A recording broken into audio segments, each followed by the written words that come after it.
Hello, and welcome to Video Lecture 2B, Corporate Social Responsibility. Corporate social responsibility is one of the most important concepts in business ethics, and one of the central concepts in this class. So important that it has an acronym, CSR. The concept of CSR picks up from the concept of corporate citizenship, which we introduced and discussed in some detail in Video Lecture 2A. Given that businesses are artificial persons, and as such corporate citizens with citizenship responsibilities, we must ask the question, to what extent do the social responsibilities of private citizens extend to corporate citizens? The concept of citizenship is a two-way street. A citizen benefits from living in a community by drawing from the resources that community offers: schools, shopping, recreation, etc. But such resources are made available only because the citizens of the community individually have contributed of their resources in order to make the community possible.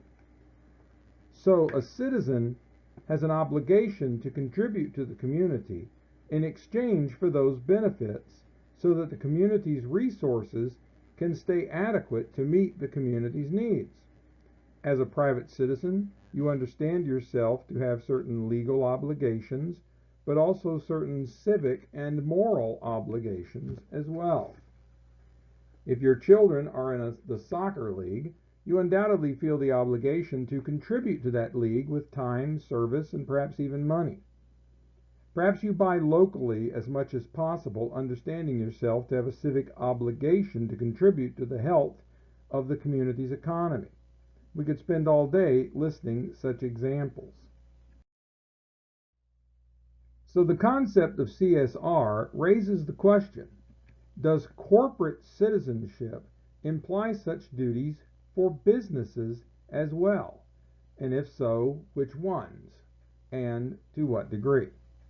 Of utmost importance in this question is this: how does the legitimate business goal and business-specific moral principle of profitability figure into corporate citizenship duties? Suppose those duties conflict with the business's duty to be profitable. Of course, we now have a conflict of moral principles, and thus a moral dilemma. So we can restate the question: when the business-specific principle of profitability conflicts with the other moral principles, how is a business supposed to adjudicate this conflict? How are we supposed to deliberate over the conflict? What is the applicable principle likely to be? Now, your textbook discusses two primary views on the question of CSR. What is called the shareholder view, sometimes called the weak view or economic view, that's the term your textbook uses mostly, or the classical view, and the stakeholder view, sometimes called the strong view or the contemporary view. Your textbook also discusses a third view, the integrative view, which is a more enhanced version, really, of the stakeholder view. However, for the sake of time and simplicity, we'll deal here only with these two more fundamental views. Now, everything we say about the shareholder view is true of the integrative view as well, but we'll not take time to go over the enhanced dimensions of that view. Your textbook has a very good overview of the features of the integrative view, and you can learn more by going to Google Scholar, which is scholar.google.com, and search something like integrative view of corporate social responsibility.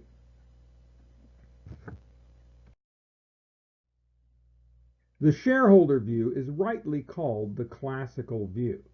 It is the view concerning the social responsibility of businesses that comes down from economists and business leaders virtually from the beginning of capitalism. And it was even the law for several decades earlier in the 20th century.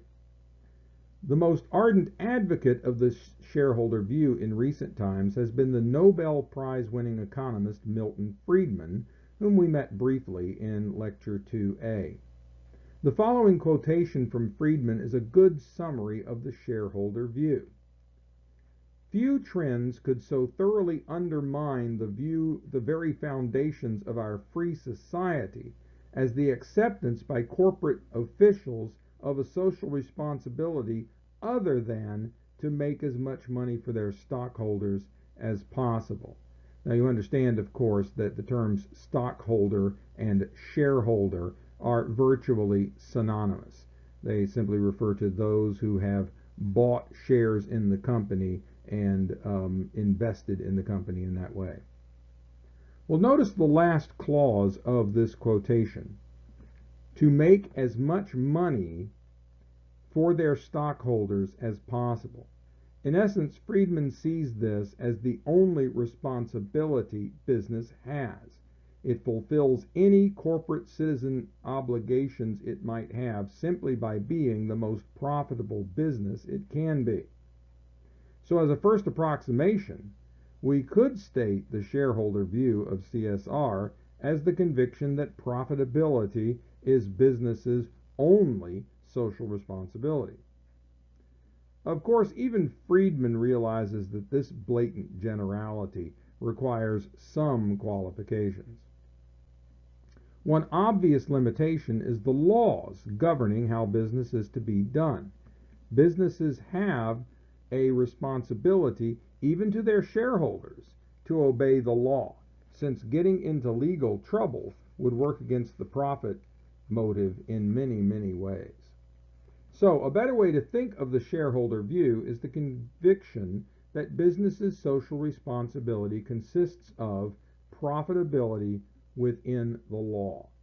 And this is the conception of the shareholder view that we will work with in this class.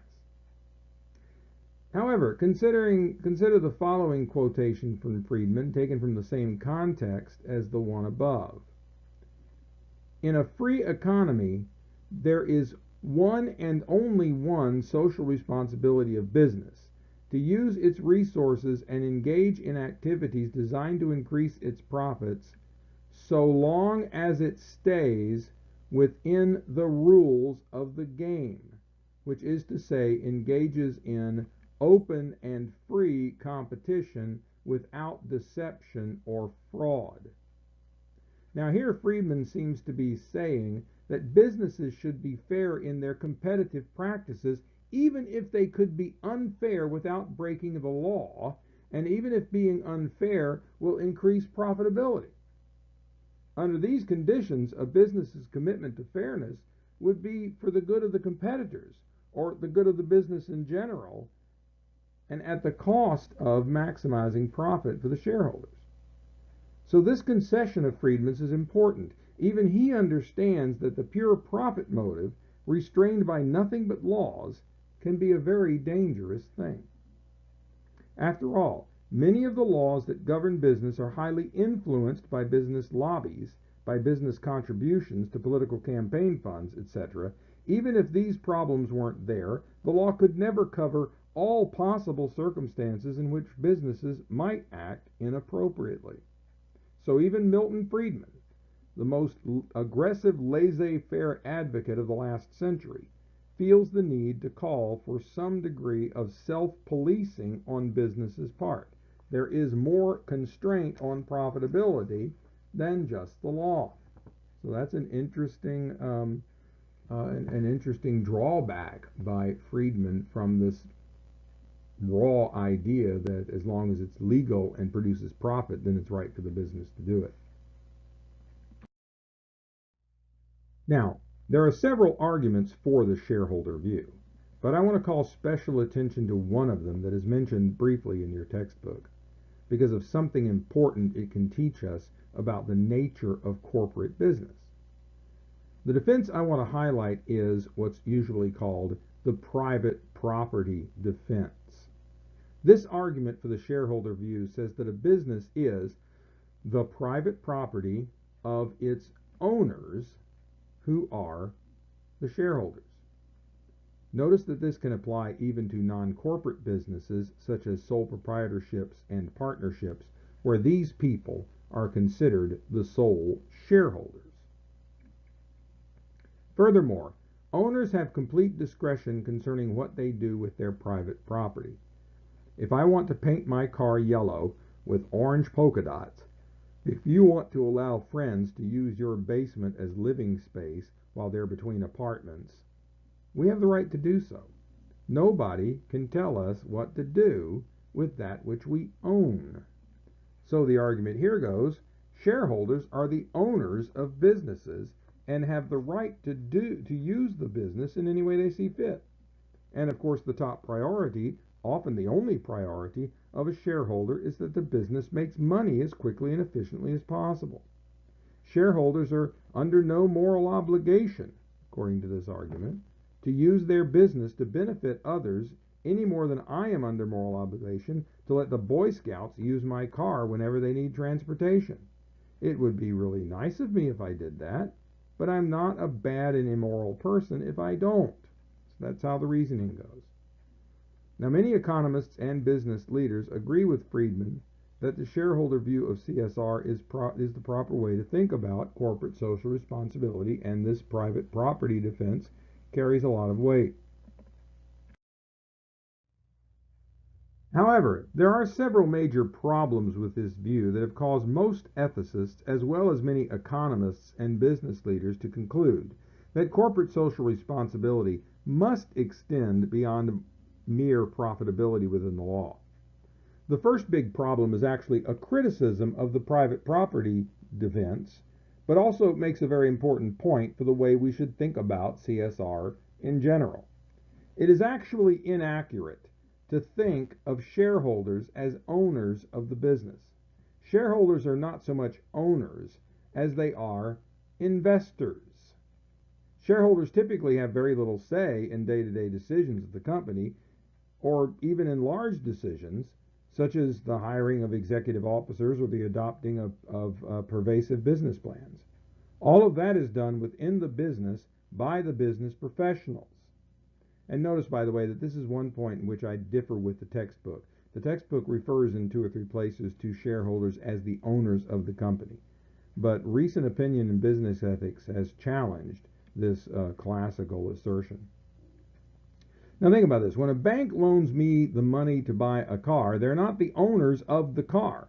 Yes, they hold the title, but the title is still in my name. And, if the car needs some repairs, the bank's not going to pay for the repairs. I'm going to pay for the repairs because I'm the owner of the car, even if they still hold the title. Furthermore, it's completely up to me what the car will be used for, how I will treat it, what brand of gasoline I will use, when and if I will sell or trade it. None of that is the bank's business, even though I used their money to get the car. The bankers are investors in my need for a car. They give me the money with the understanding that they will make money off of that money in the form of interest payments. This is the proper way to think about the role of shareholders in the business. They are not the owners of the business, they are investors in the business. Therefore, the notion that they have the right to use the business only for profit does not follow. The second big problem concerns the issue of externalities. Externalities are effects that business activities have outside the market exchange. For example, when farming chemical companies use compounds that cause groundwater pollution due to drainage runoff, that's an externality. The people affected by the pollution are, for the most part, not the farmers using the chemicals, not employees or executives of the company making the chemicals, nor anyone in between, salespeople, transporters, etc. They are completely outside of that market exchange, yet they are significantly affected by the market exchange. It seems logical to suggest that such people deserve some kind of voice in the decisions bringing about these external consequences. The problem of externalities is actually an example of the third problem, which is the general problem of marketplace complexities.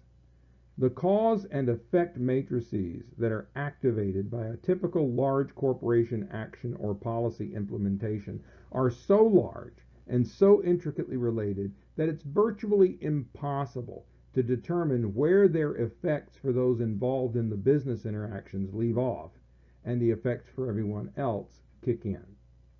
Big business in the contemporary world has a pervasive footprint, leaving its mark in virtually every dimension of society. Therefore, the moral implications of these actions cannot be limited simply to the profitability interests of the stakeholders. There are too many other people with too many other interests at stake for the issue of corporate social responsibility to be that simple. There's one final objection to the shareholder view that really makes the effort of moving beyond it an absolute necessity. If profitability within the law is the only moral constraint on business, this can actually be interpreted by business as an obligation to push the envelope, to see just how far they can go to maximize profits while staying this side of the law. Now, this is not idle speculation. There are numerous cases of businesses taking just such a push-the-envelope approach with unbearable consequences. Perhaps the most famous of these cases concerns the Ford Motor Company. In the late 1970s, the Ford Pinto was the top-selling car in America. It was attractive, comfortable, inexpensive, and gas efficient. It was a dream come true for Ford, and they were flying off the lots. However, it soon became apparent that there was a serious flaw in the Pinto's design that made it much more likely than other cars for the gas tank to explode following a routine rear-end accident. After many incidents and many deaths, the government decided to investigate. The investigation revealed that Ford executives knew about this design flaw well in advance of most of the accidents. A recall was recommended, but the executives decided against it. Now, the reason they did that was a study that showed that given the likely number of accidents, deaths from those accidents, lawsuits over those deaths, and costs of settling those lawsuits, it would be much cheaper for Ford simply to wait for the lawsuits and settle them than it would be to conduct a recall for a very expensive repair for every Pinto in the country. In other words, Ford chose the cheaper way out, knowing full well that it would cause many deaths that would have been prevented by a recall. The undeniable motivation for this was the profit motive. Ford saw its most important priority to be maximizing profit for its shareholders. Because the attitude of profitability above all else can and does detach human concerns from even the protection of human life, the shareholder view of corporate social responsibility cannot be right. There must be a more appropriate way to analyze what corporate citizenship means for business. This brings us to the stakeholder view of CSR. A stakeholder, as we mentioned before, is anyone with an interest or a stake in the policies, decisions, and actions of a business. In other words, a stakeholder is a person whose life is affected in some meaningful way by the policies, decisions, and actions of a business. If a business will affect a person's well-being, physical, social, environmental, economic, or psychological well-being, then that person is a stakeholder of the business. The stakeholder view says basically that a business is socially responsible for the effects its decisions will have on its stakeholders. A decision and action by a business is morally acceptable only if its effects on stakeholders as a whole is morally preferable to all other plausible alternatives. Now, stakeholders come in many varieties. Just a partial list includes employees and management, vendors and suppliers, strategic partners, industry partners and competitors, local communities, local, state, and federal governments, and yes, investors and shareholders as well. The concept is a very broad one, and figuring out exactly how it applies to specific issues can be complicated and sometimes difficult procedure. In a way, the rest of this course will be about examining the implications of the stakeholder model for a wide variety of business issues and decisions. But one thing is clear: the stakeholder view denies what we might call the priority of shareholder interests. While shareholders certainly are stakeholders, they are by no means the only ones, and not even always the most important ones. In fact, stakeholder interests are a lot like moral principles, in that there is no hierarchy of stakeholders saying one group always takes precedence over another. Whilst which stakeholder interests are more important than others is a matter to be decided on a case-by-case basis. Now, there's one thing that can help, however. Groups of stakeholders are often divided into two main groups: direct stakeholders and indirect stakeholders. Direct stakeholders are, as the name implies, those with whom the business deals directly. Without these stakeholders, the business could not function. Employees, managers, suppliers, customers, and the immediate community in which the business operates are obvious examples of direct stakeholders. Indirect stakeholders are those who, though affected by business actions, do not directly interact with the business. Society at large, government institutions, and competitors are good examples of indirect stakeholders. Note, these definitions and examples differ slightly from those given in the textbook, but it is these that we are going with for this class. The differences are subtle, but I think important.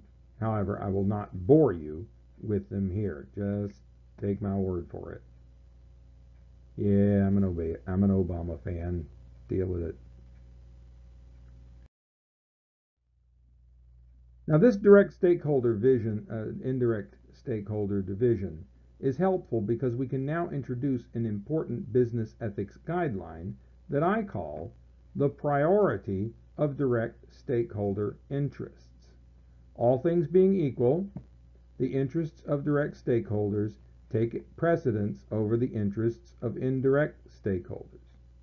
Now, you'll note that this guideline, just like Jan Garrett's priority rules from the reading on Ross and the other moral principles, is prima facie, or all things being equal.